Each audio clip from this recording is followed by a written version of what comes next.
Bonjour, c'est Arnaud de la chaîne J'optimise mon impôt. Aujourd'hui, nous allons voir la fiscalité applicable à la micro-entreprise. Quand vous vous lancez dans une nouvelle activité ou en complément d'une autre, le statut de la micro-entreprise ou auto-entrepreneur peut être très intéressant. Sa simplicité et ses formalités allégées représentent un vrai atout pour l'entrepreneur. Créer une société de type SARL, SAS est plus long à mettre en œuvre, plus complexe au niveau des démarches administratives et peut-être aussi plus risqué dans le cadre d'une création d'entreprise. Tout au long de cette vidéo, je vais vous expliquer le fonctionnement de la micro-entreprise au niveau fiscal, dans quel cas opter pour le versement libératoire et toutes les taxes potentielles que vous pouvez être amené à payer lorsque vous avez une micro-entreprise. Déjà, il faut savoir que le régime micro-fiscal qui s'applique à la micro-entreprise, il est valable en fonction de certains plafonds de chiffre d'affaires. Et donc pour les activités de vente de marchandises, il faut réaliser un chiffre d'affaires inférieur à 176 200 euros pour rester soumis au régime micro-fiscal. Pour les activités de prestataires de services et les professions libérales, le montant de chiffre d'affaires à ne pas dépasser, c'est 72 600 euros pour rester au régime micro-fiscal. Ces différents seuils sont à prendre en compte hors taxe et non toute taxe comprise. Le chiffre d'affaires correspond à celui qui est encaissé sur votre compte bancaire professionnel. On est entre guillemets sur une comptabilité de trésorerie dans le cadre de la micro-entreprise. L'administration fiscale va déterminer votre bénéfice imposable en appliquant un abattement forfaitaire lorsque vous déclarez vos revenus chaque année. Pour les activités d'achat-revente, les fournitures de prestations d'hébergement ou la vente de produits à consommer sur place, l'abattement sur le chiffre d'affaires est de 71%. Pour les activités de prestation de services, l'abattement est de 50%. Pour les professions libérales, on a un abattement de 34%. Cet abattement est calculé automatiquement par l'administration fiscale dès lors que vous renseignez votre chiffre d'affaires sur votre déclaration de revenus annuelle au mois d'avril ou au mois de mai. Vous n'avez rien à faire de votre côté à part renseigner votre chiffre d'affaires encaissé sur l'année en question sur votre déclaration de revenus. L'administration fiscale applique un abattement minimum de 305 euros même si vous réalisez un chiffre d'affaires très faible. Votre bénéfice imposable après l'abattement est imposé au barème progressif de l'IR en fonction des différentes tranches marginales d'imposition. Ces tranches marginales d'imposition vont de 11% à 45%. La majorité des contribuables se situe dans la tranche à 11%. Et cette tranche à 11%, elle correspond à un revenu imposable entre 10 085 euros et 25 710 euros. Je vais vous donner un exemple qui va vous permettre de comprendre le mode d'imposition des revenus de la micro-entreprise. Donc Jean est prestataire informatique freelance. Il réalise un chiffre d'affaires de 32 000 euros sur l'année 2021 et il est déclaré en tant que micro-entrepreneur. Du fait de son niveau de chiffre d'affaires de 32 000 euros, il est exonéré de TVA, donc il est en franchise de base de TVA. Sur sa déclaration de revenus, qu'il fera au mois d'avril ou au mois de mai 2022, il devra renseigner le montant de son chiffre d'affaires de 32 000 euros sur la déclaration 2042 CPRO dans la case 5KP. Il aura juste cette démarche à faire de renseigner son chiffre d'affaires sur sa déclaration de revenus. Il est possible que l'administration fiscale ait récupéré son chiffre d'affaires automatiquement, mais il est quand même important de vérifier ce montant, qu'il corresponde bien aux déclarations mensuelles ou trimestrielles de chiffre d'affaires que vous avez fait durant l'année. Par la suite, les impôts appliqueront un abattement de 50% sur son chiffre d'affaires, 50% parce que c'est un prestataire de service, et son revenu imposable pour l'année 2021 sera donc de 16 000 euros, donc 32 000 euros divisé par 2. Vous avez la possibilité d'opter pour le versement libératoire, qui est un mode d'imposition particulier des revenus de la micro-entreprise. Le versement libératoire, il permet à l'entrepreneur de payer son impôt ainsi que ses cotisations sociales obligatoires en une seule fois lors de la déclaration de chiffre d'affaires. Cette déclaration de chiffre d'affaires, elle peut être faite soit mensuellement ou bien trimestriellement. Pour pouvoir opter pour le versement libératoire de l'impôt sur le revenu, il faut avoir un revenu fiscal de référence N-2 inférieur à certains seuils. Donc pour les déclarations de chiffre d'affaires de l'année 2021, il faut respecter les plafonds que je vous ai mis sur cette slide. qui sont les plafonds correspondant à votre revenu fiscal de référence pour l'année 2019, puisque c'est l'année N-2. Pour une personne seule, on a un revenu fiscal de référence pour l'année 2019 qui doit être inférieur à 27 794 euros. Pour un couple, le revenu fiscal de référence à ne pas dépasser est de 55 588 euros.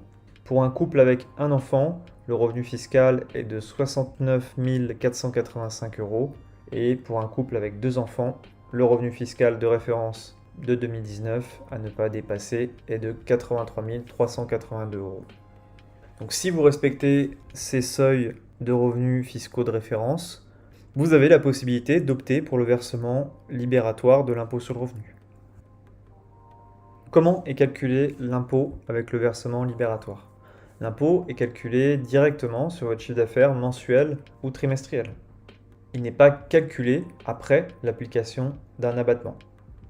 Le montant d'impôt sur le revenu correspond à un pourcentage de votre chiffre d'affaires.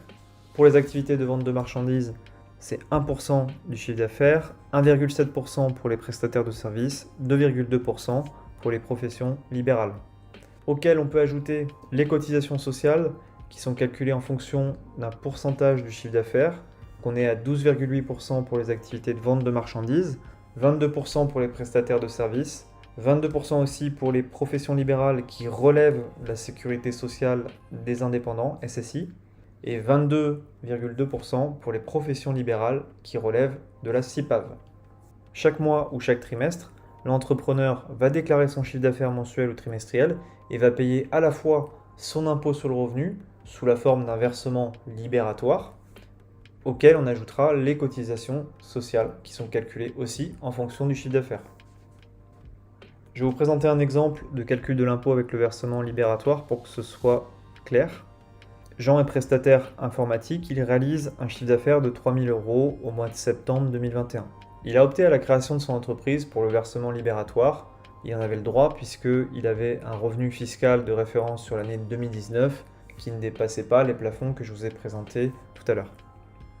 Jean devra déclarer à l'URSSAF un chiffre d'affaires de 3 000 euros sur le mois de septembre 2021. Sur ce montant, l'URSSAF prélève 22% de charges sociales, soit 660 euros. En plus de ces cotisations sociales, l'URSSAF collecte l'impôt sur le revenu pour 1,7%, soit 51 euros. Donc sur les 3 000 euros de chiffre d'affaires, Jean récupère en trésorerie 2 289 euros après le paiement des cotisations sociales et de l'impôt sur le revenu. Il n'aura pas à payer en N+1 l'année prochaine de l'impôt sur le revenu puisqu'il l'a payé mensuellement. Malgré tout, il aura la déclaration de revenus à remplir avec des informations qui concernent son chiffre d'affaires, mais il ne sera pas redevable d'un impôt à payer l'année d'après. Même si vous n'avez pas réalisé de chiffre d'affaires, vous avez quand même l'obligation de remplir votre déclaration d'activité chaque mois ou chaque trimestre. Quelles sont les autres taxes à payer quand on est micro-entrepreneur?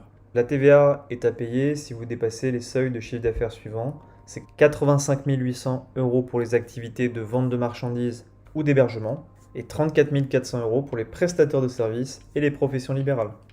Si vous êtes exonéré de TVA, il faudra bien indiquer sur l'ensemble de vos factures de vente la mention suivante: TVA non applicable, article 293B du CGI. Lorsque vous êtes en franchise de TVA, vous ne pouvez pas récupérer la TVA déductible sur vos achats. C'est d'ailleurs souvent un point d'arbitrage important lorsqu'on choisit le statut de la micro-entreprise, puisque lorsque vous avez une activité où il y a beaucoup d'achats avec beaucoup de TVA déductible à récupérer, il peut être intéressant d'activer l'option à la TVA. La CVAE, c'est la cotisation sur la valeur ajoutée. C'est une taxe qui est due par les entreprises qui réalisent plus de 500 000 euros de chiffre d'affaires hors taxe annuel. L'auto-entrepreneur ou micro-entrepreneur est exonéré du paiement de la CVAE. Malgré tout, si votre micro-entreprise réalise plus de 152 500 euros de chiffre d'affaires hors taxe annuel, vous avez l'obligation d'effectuer une déclaration de la valeur ajoutée. Vous n'aurez pas de CVAE à payer, mais les impôts attendent quand même la déclaration fiscale de la valeur ajoutée et les effectifs. Donc c'est qu'une obligation déclarative. Globalement, les micro-entreprises sont dans de très rares cas soumises à la CVAE parce que lorsque l'entreprise se développe et augmente son chiffre d'affaires, il est souvent plus intéressant de passer en société. Concernant la CFE, par principe, elle est calculée selon la valeur locative des biens immobiliers soumis à la taxe foncière. Lorsque l'entreprise ne détient pas de local commercial ou artisanal, celle-ci est malgré tout soumise à la CFE. La cotisation minimum à payer dépend du chiffre d'affaires de l'année. Pour information, jusqu'à 10 000 € de chiffre d'affaires, vous aurez une base de CFE entre 223 € et 531 €. Et pour un chiffre d'affaires entre 10 000 € et 32 600 €, la base se situe entre 223 € et 1061 € de CFE. La CFE est à payer annuellement. La première année, vous êtes exonéré de CFE, mais par contre, les années suivantes, vous serez redevable de cette CFE. Lorsque votre chiffre d'affaires ne dépasse pas 5 000 €, vous êtes dispensé du règlement de la CFE. J'espère que cette vidéo vous aura appris des choses, qu'elle vous aura intéressé. N'hésitez pas à mettre un petit pouce vers le haut si vous avez apprécié la vidéo. Vous pouvez également vous abonner pour ne rien manquer des prochaines vidéos. Je vous remercie pour votre écoute et je vous dis à bientôt.